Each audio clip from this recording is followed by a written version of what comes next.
Hey,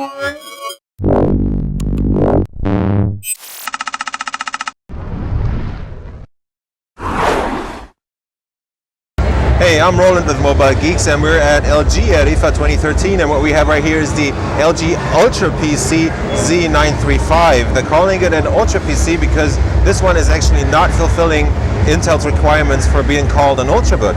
And the reason for that is actually that this is not a touchscreen. As we walked up to this device, we actually tried touching it like 3 times, and still, if you're used to an Ultrabook, an up-to-date Ultrabook, you are going to definitely wonder why you can't do anything on the screen.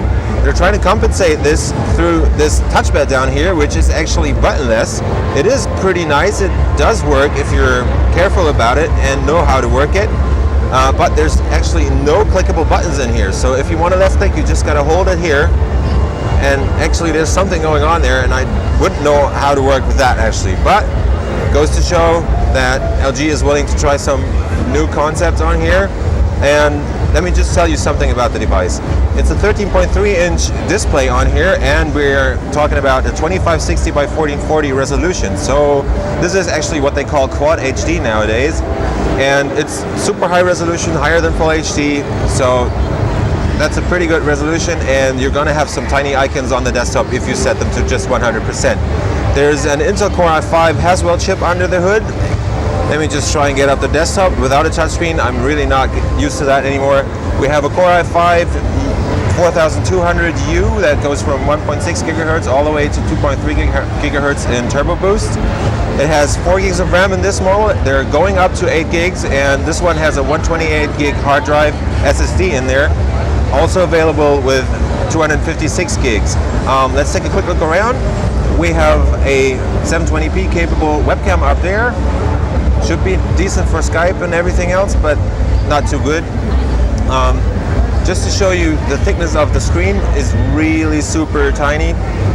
The device itself is only 13.6 millimeters thick in closed mode, so we're talking about a really super thin device. It's also very, very light. It's only 1.15 kilograms, which is basically featherweight for a 13-inch device.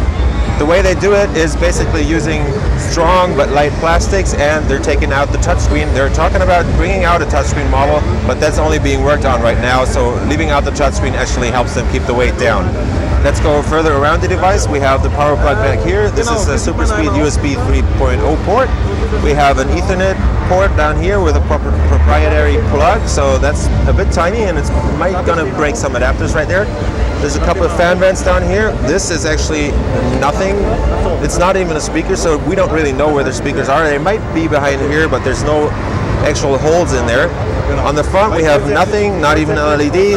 On the right we have 2 micro SD card slots. We were told that in Korea, where this is going to be sold pretty soon. It's not. They haven't announced it for any other international markets. Everybody's very much using micro SD card slots to switch out files and everything else on their smartphones, and they're switching cards all the time, so that's why they put in actually 2 micro SD card readers.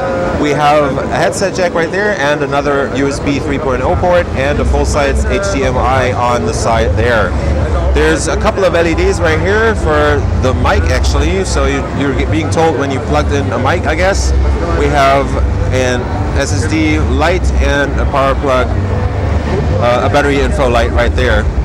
The keyboard is actually a chiclet design that looks pretty good. They have the power button up here. For me, that's not the best idea to do it because I sometimes touch it, and when you have your notebook shut down on you unexpected, that's always not too good. The key spacing is pretty well done, but the lift on the keys is very, very low, so you really have to get used to this keyboard. Another thing, they have a big left shift key, but there are also some function buttons on the left, so for me as a person who's always using the left shift key, that's going to be a problem if I always hit that button, whatever it does right there. Otherwise, it's a pretty interesting device, and it's supposed to be coming out very soon in the Korean market at first. This is the LG Z935 Ultra PC. I was Roland with Mobile Geeks. See you later.